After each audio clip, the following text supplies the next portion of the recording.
Ahora vamos a presentar en este módulo, ¿sí?, un caso clínico que lo hemos elegido aquí en nuestro centro que nos parecía interesante, en donde se combinan una serie de cuestiones que son partes clínicas, síndromes coronarios y oclusiones crónicas, ¿sí? Entonces, a partir de eso vamos a tratar de presentarlo y generar algo que por ahí se pueda debatir.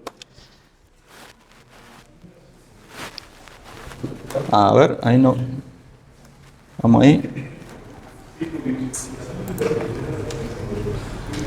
Ahí estamos, ¿no? Bien. Bueno, primeramente lo que nosotros queremos presentar es un paciente que a nosotros nos llaman, ¿sí? Como nosotros vamos programando todas las mañanas nuestros estudios programados, ¿sí? Entre esos teníamos ese día una arteriografía de vasos de cuello, ¿sí? Entonces, como todas las mañanas nosotros vamos, revisamos al paciente, vemos de qué se trata. Y se trataba de un paciente, ¿sí?, que tenía un pedido de arteriografía de vaso de cuello con una sospecha de un ACV versus un AIT, donde tenía una tomografía sin lesiones y donde tenía un ecodoppler de vaso de cuello que evidenciaba una placa fibrolipídica que comprometía el 70% de la luz a nivel de la carótida interna derecha. Esa era la presentación del paciente y era lo que nosotros teníamos que hacer esa mañana. Entonces, el motivo de consulta decía ACV, AIT, síncope. La verdad que no nos quedaba muy claro, entonces revisamos al paciente y tratamos de ver de qué paciente se trataba. Este era un masculino de 68 años, tenía antecedentes de hipertensión, dislipemia, ex-tabaquista, no tenía un diagnóstico de diabetes, no tenía laboratorios que así lo confirmara, pero él refería que alguna vez le dijeron que tenía azúcar alta. Y ha anotado aquí su medio de movilidad, que era la bicicleta, lo cual es un factor fundamental que a nosotros nos ha servido. ¿Por qué? Porque este hombrecito andaba en bicicleta y en el último mes él refería que se empezaba a cansar un poquito y sentía algo de molestia en el pecho, que no lo refería como dolor, pero era como una sensación de molestia. Entonces, el paciente lo revisamos, estaba lúcido, vigil, orientado en tiempo, no tenía foco neurológico actual, ni había tenido un foco previo, no tenía signos de falla cardíaca, y lo que él había referido era un síncope, pero justamente esa mañana se iba al banco, en su bicicleta, cuando llega al banco siente opresión precordial y síncope. Como yo les decía, él refería esos episodios previos que no eran ANGOR, pero esa sensación de molestia de muchísima menor intensidad, lo cual nosotros lo interpretamos como ANGOR, ¿sí? Un ANGOR que ha ido evolucionando hasta ese día que debuta con opresión y síncope. Vemos el electrocardiograma. En el electrocardiograma vemos sus trastornos de repolarización, su sobrecarga ventricular con sus T planas negativas en la cara lateral. Pero vemos de B1 a B4 esa morfología de T bifásica compatible o sospechábamos nosotros con enfermedad, con lesión, digamos, de la arteria descendente anterior en su segmento proximal. Patrón que nosotros lo conocemos como el patrón de Wellens. Tenía el ecodoppler, la tomografía y tenía un ecocardio. El ecocardio nos mostraba una aurícula con dilatación leve, un remodelado concéntrico y una FEI de 45% sin un trastorno de motilidad evidente. Lo informó con una hipocinesia leve global. Además, una esclerosis valvular aórtica que no justificaba el síncope, no tenía soplo, nada del paciente, así que bueno. El tratamiento que el paciente tenía, algo que no he dicho, él llevaba 4 días de internación, lo internado con la sospecha del ACV, pasó el fin de semana y el lunes nosotros nos piden la arteriografía de vaso de cuello. Él estaba con aspirina, atorvastatina y losartán 50. Entonces, en ese momento, tenemos que tomar una decisión. ¿Hacemos la arteriografía de vaso de cuello o no? Y hablando, digamos, con el equipo, decimos, bueno, no hagamos la arteriografía de vaso de cuello y vámonos a lo que estamos sospechando, que es enfermedad coronaria, y hacemos una CCG diagnóstica. Aquí, por una cuestión de tiempo, he sacado algunas imágenes, he dejado algunas que me parecían como las más representativas. A ver, en esta proyección, ¿sí?, lo que nosotros vamos a ver es, podemos visualizar bien la arteria circunfleja que tiene una lesión. A ver, le voy a tener que dar con este, me parece. Una lesión severa que compromete su segmento proximal a segmento medio y podemos visualizar también ahí en esa proyección que la arteria descendente anterior se encuentra ocluida en su segmento proximal.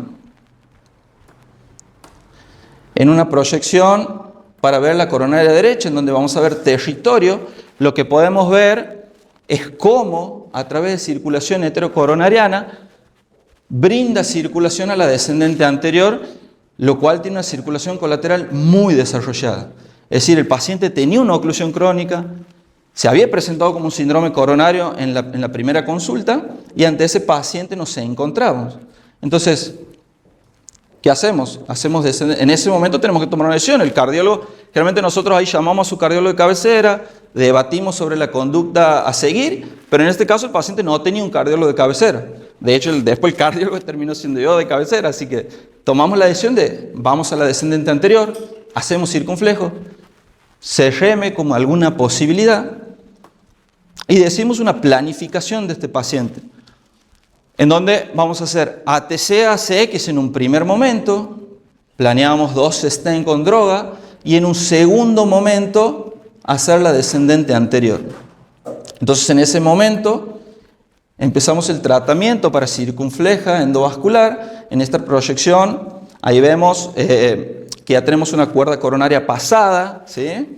Ahí hemos realizado dilataciones con balón, ¿sí? En sus segmentos distales y proximales de la lesión. Bien, ahí estamos presentando los stents. Finalmente se realiza la colocación de 2 stents con drogas de manera solapada. Y ese es el resultado de la arteria circunfleja. Resultado, la verdad que muy bueno. Así que el paciente pasa a cuidados intensivos, en donde le hacemos el tratamiento, realizamos la carga de clopidogrel, cursa su post-angioplastia, la verdad que de manera exitosa, sin complicaciones, sin cambios en el electrocardiograma, sin Angor. Y el paciente le damos de alta, ¿sí? Con clopidogrel, aspirina, rosuvastatina 40 miligramos, bisoprolol, espirono, valsartán y dapaglifosina. Si recuerdan el eco tenía un deterioro leve de 40-45%. Entonces, nosotros que hemos planificado en este paciente, hemos planificado el tratamiento de la circunfleja y en un segundo tiempo el tratamiento de la oclusión crónica de la descendente anterior, que aquí esto no voy a hablar, pero básicamente era mostrar algo de evidencia, ¿sí? Que nos mostraba el beneficio de esta circulación, de esta gran circulación colateral que el paciente había desarrollado, que teníamos ese miocardio protegido, pero que sabemos que esa circulación colateral no va a recuperar fe. Entonces, lo que planeábamos es hacer la angioplastia de la descendente anterior en un segundo tiempo, con un paciente que ya tiene doble antiagregación, con un territorio que está protegido, y que en caso de que el paciente, o en realidad de que la angioplastia sea fallida, tenemos todavía una opción de una lima a la DA, que va a ser también muy beneficioso para este paciente. Programamos el paciente, iniciamos el procedimiento, ahí hacemos una revisión angiográfica donde vemos que la evolución del stent, de los stents ha sido muy buena. ¿Cuánto tiempo después más o menos eso? Eso ha sido antes de los 30 días, aproximadamente 20 días más o menos ha sido el tiempo. Se va de alta, lo citamos por consultorio, vemos que el paciente venía muy bien, un laboratorio bien y programamos la descendente anterior.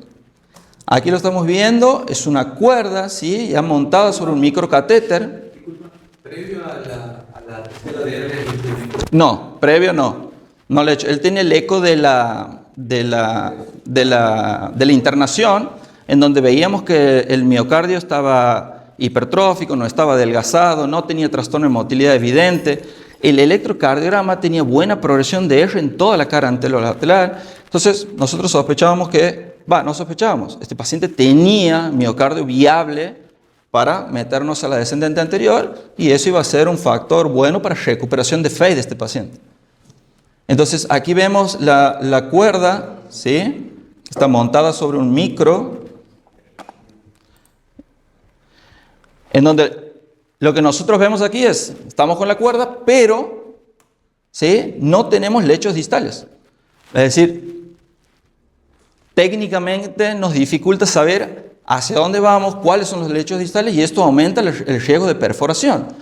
Entonces, en ese momento, ¿sí?, que ya lo habíamos planificado, hacemos una doble punción, una técnica de doble punción. Hacemos primero una punción radial, ¿sí?, y de manera secundaria vamos con una punción femoral, nos ubicamos con un catéter diagnóstico en la coronaria derecha y de esa manera nos permite visualizar todo, ¿sí?, los segmentos distales a donde nosotros vamos a ir. ¿Qué guía estás usando ahí? Ahí estábamos usando, sí.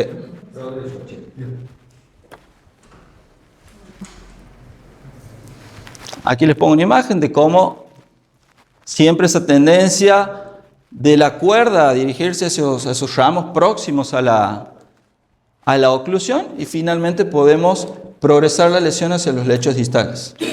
Ahí una proyección en donde vemos cómo presentamos el stent sobre la lesión a tratar. Y aquí vemos el resultado final, ¿sí? Vemos cómo este paciente tiene circulación, esa circulación colateral realmente era extensa, la cantidad de territorio ganado con la angioplastia. Y en ese momento se da por finalizado el procedimiento.